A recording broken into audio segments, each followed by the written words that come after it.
Hello friends, எல்லாரும் எப்படி இருக்கீங்க? இன்னைக்கு நம்ம வீடியோல நல்ல டேஸ்டியா, சூப்பரா, நல்ல ஹெல்த்தியா கொண்டக்கடலை வச்சு ஒரு ஸ்நாக் வந்து நம்ம செய்ய போறோம். கண்டிப்பா எல்லாருக்கும் ரொம்ப பிடிக்கக்கூடிய வகையிலும் நல்ல ஆரோக்கியமாகவும் இந்த ஸ்நாக் இருக்கும்.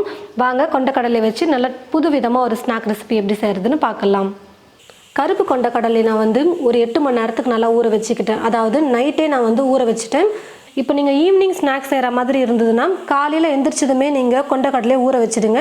அப்போ ஈவினிங்குள்ளே நல்லா கொண்டக்கடலை வந்து ஊறி இருக்கும். ஒரு 7-8 மணி நேரத்துக்கு நல்லா ஊறி வந்திருக்கும்.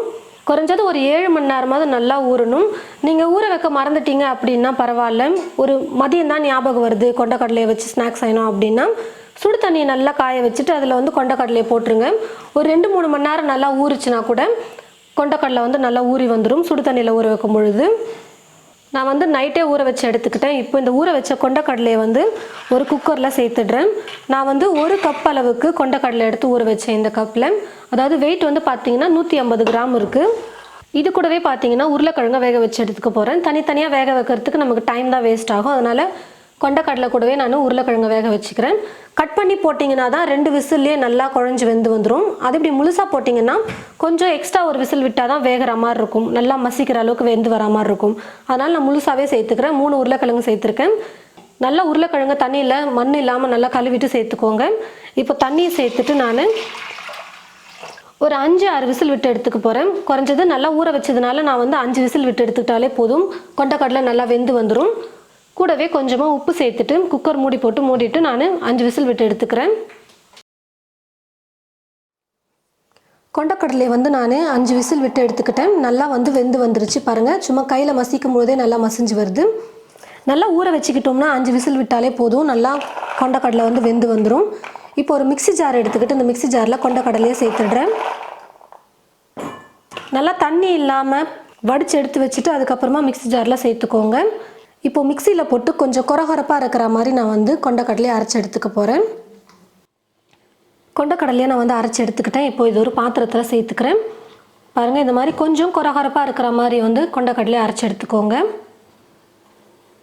கொண்டக்கடலை கூடவே 3 உருளைக்கிழங்கு நான் வேக வச்சு எடுத்துருந்தேன் பாருங்கள். அந்த உருளைக்கிழங்கை மேலே இருக்கிற தோல் எடுத்துகிட்டு வச்சுருக்கேன்.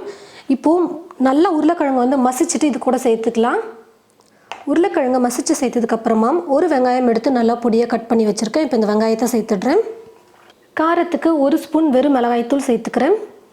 1/4 ஸ்பூன் கரம் மசாலா, 1/4 ஸ்பூன் மஞ்சள் தூள், 2 பச்சை மிளகாய் எடுத்து நல்லா மெல்லிஸாக கட் பண்ணி வச்சுருக்கேன் பாருங்கள்.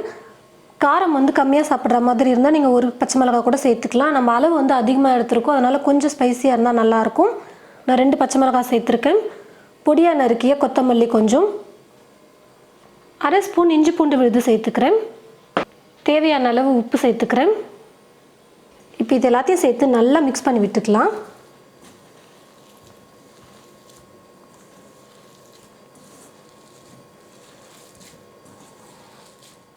எல்லாத்தையும் சேர்த்து நல்லா நான் வந்து மிக்ஸ் பண்ணிக்கிட்டேன். பாருங்கள், இலக்கமாகவே இல்லை, கரெக்டான கன்சிஸ்டன்சியில் இருக்குது பாருங்கள். இந்த அளவுக்கு நல்லா கொஞ்சம் கெட்டியாக இருக்கணும் பாருங்கள். உருண்டு பண்ணும்போது கரெக்டாக நம்மளால் உருட்டி எடுக்க முடியுது. இப்படி உருட்டிட்டு நம்ம இப்படி ப்ரெஸ் பண்ணி எடுத்துட்டோம்னா போதும். நல்லா சூப்பராக ஷேப் வந்துருச்சு பாருங்கள். நம்ம சேர்த்துருக்கிற அளவு வந்து கரெக்டாக இருக்குது. நீங்கள் இதே அளவு வந்து சேர்த்துக்கோங்க. 150 கிராம் கொண்டக்கடலை, 3 உருளைக்கிழங்கு, இது எல்லாமே கரெக்டான அளவு. தண்ணி இல்லாமல் கொண்டக்கடலையை மிக்சியில் போட்டு நீங்கள் அரைச்சி எடுத்துக்கணும். அப்போ தான் வந்து கெட்டியாக இருக்கும். ரொம்ப இலக்கமாக இருந்ததுன்னா எண்ணெயில் போட்டு நம்ம ஃப்ரை பண்ணி எடுக்கும்போது அதிகமாக எண்ணெய் குடிச்சிரும். அதை மட்டும் நம்ம பார்த்து நம்ம இந்த ஒரு டிப்ஸை மட்டும் நம்ம கரெக்டாக ஃபாலோ பண்ணிட்டோம்னா போதும். ஸ்நாக் வந்து பர்ஃபெக்டாக கிடச்சிரும். இந்த மாதிரி உருட்டிட்டு இப்படி உள்ளங்கையில் வச்சு நம்ம ப்ரெஸ் பண்ணோம்னா போதும். சூப்பராக வந்துருச்சு பாருங்கள்.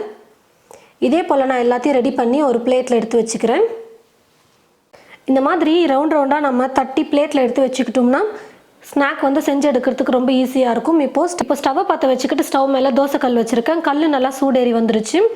நல்லா கல் சூடேறினதுக்கப்புறமா இந்த தோசைக்கல் மேலே வந்து நான் இப்போ தட்டி வச்சுருக்கிற இந்த கொண்டக்கடலை எடுத்து நான் தோசைக்கல்லில் வச்சிடுறேன். எண்ணெய் வந்து பார்த்தீங்கன்னா ரொம்ப கம்மியாக சேர்த்துக்கோங்க. தீயை வந்து குறைச்சி வச்சுக்கோங்க. கல் நல்லா காஞ்சதுக்கப்புறமா ஸ்டவ்வை வந்து கொஞ்சம் மீடியமில் வச்சுக்கிட்டு நம்ம குக் பண்ணி எடுத்துக்கலாம். அப்போ தான் நல்லா ஃப்ரை ஆகிட்டு வரும். எண்ணெய் வந்து பார்த்தீங்கன்னா ரொம்ப அதிகமாக சேர்க்க வேணாம், சும்மா லைட்டாக சேர்த்துக்கோங்க. நான் வந்து நான்ஸ்டிக் தவாவில் செய்கிறதுனால கொஞ்சம் லைட்டாக எண்ணெயை சேர்த்துக்கிறேன், ரொம்ப அதிகமாக சேர்க்கல. நீங்கள் எண்ணெயே சேர்க்காம கூட நீங்கள் ஃப்ரை பண்ணி எடுத்து சாப்பிடலாம். கொஞ்சம் கூட எண்ணெயே இல்லாமல் சாப்பிடணும்னு நினச்சிங்கன்னா நீங்கள் கொஞ்சம் கூட 1 ஸ்பூன் எண்ணெய் கூட நீங்கள் சேர்க்க வேணாம். தோசைக்கல்லில் போட்டு நல்லா பொன்னிறமாக வர வரைக்கும் 2 பக்கமும் குக் பண்ணி எடுத்துட்டா போதும். சூப்பராக ஸ்நாக் வந்து ரெடி ஆகிடும். எண்ணெய் வந்து ரொம்ப அதிகமாக சேர்க்க வேணாம். நீங்கள் நிறைய பேர் வந்து எண்ணெய் இல்லாமல் செஞ்சு காட்டுங்க ஸ்நாக்ஸ் அப்படின்னு சொல்லிட்டு கேட்டிங்க. அதனால் நான் வந்து இப்போ எண்ணெயில் பொரிக்காமல் செய்கிறேன். உருளைக்கிழங்கு, கொண்டக்கடலை எல்லாத்தையும் நம்ம மிக்ஸ் பண்ணி வைக்கிற வரைக்கும் சீக்கிரமாக பண்ணிடலாம். ஆனால் தோசைக்கல்லில் நம்ம இந்த மாதிரி தட்டி போட்டு ஃப்ரை பண்ணுறதுக்கு கொஞ்சம் டைம் எடுக்கும். தீ ஃபுல்லாக வச்சிடும் போது சீக்கிரமாக தீஞ்சிரும். ஆனால் கலர் வந்து நல்லா பொன்னிறமாக வந்திருக்காது. கொஞ்சம் பொறுமையாக ஸ்டவ் வந்து குறைச்சி வச்சுட்டு நீங்கள் குக் பண்ணி எடுத்திங்கன்னா நல்லா சூப்பராக குக் ஆகிட்டு வரும். அப்பப்போ கொஞ்சம் திருப்பி போட்டுக்கலாம். திருப்பி போட்டு குக் பண்ணலாம்.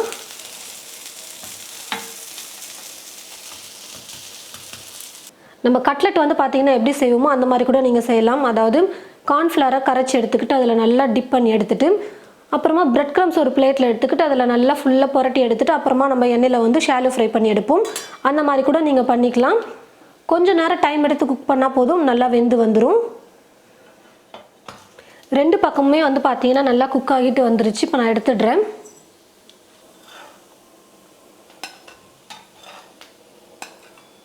இப்போ இதே மாதிரி நம்ம ரெடி பண்ணி வச்சுருக்கிற எல்லா கொண்டக்கடலையுமே வந்து தோசைக்கல்லில் போட்டு நம்ம ஃப்ரை பண்ணி எடுத்துடலாம். எண்ணெய் வந்து வேணும்னா லைட்டாக சேர்த்துக்கோங்க. நிறைய பேருக்கு கட்லெட் சாப்பிட ரொம்ப பிடிக்கும். ஆனால் எண்ணெயில் போட்டு நம்ம ஃப்ரை பண்ணி எடுக்கும்பொழுது எண்ணெய் அதிகமாக இருக்குன்றதுனாலே நிறைய பேர் சாப்பிட மாட்டாங்க. தோசைக்கல்லில் இந்த மாதிரி நீங்கள் நல்லா ஃப்ரை பண்ணி எடுத்து சாப்பிட்டு பாருங்கள், ரொம்பவே சூப்பராக இருக்கும். எண்ணெய் வந்து தேவைன்னா ஒரு 2 ஸ்பூன் அந்த மாதிரி சேர்த்துக்கோங்க. நல்லா சாஃப்டாக சூப்பராக சுட சுட இந்த மாதிரி நீங்களும் உங்களுடைய வீட்டில் கொண்டக்கடலை, உருளைக்கிழங்கு இருந்தால் ட்ரை பண்ணி பாருங்கள். நீங்களும் உங்களுடைய வீட்டில் இந்த ஸ்நாக்கை கண்டிப்பாக ட்ரை பண்ணி பாருங்கள். ட்ரை பண்ணி பார்த்துட்டு எப்படி இருக்குன்னு மறக்காமல் கமெண்ட் பாக்ஸில் வந்து கமெண்ட் பண்ணுங்கள். இந்த வீடியோவை மற்றவங்களுக்கும் ஷேர் பண்ணுங்கள். இது போல் நிறைய ரெசிபீஸ் பார்க்க தமிழ் ஃபுட் மசாலா சேனலை மறக்காமல் சப்ஸ்கிரைப் பண்ணிக்கோங்க. கூடவே பக்கத்தில் இருக்கிற பெல் ஐக்கானை கிளிக் பண்ண மறந்துடாதீங்க. தேங்க்யூ.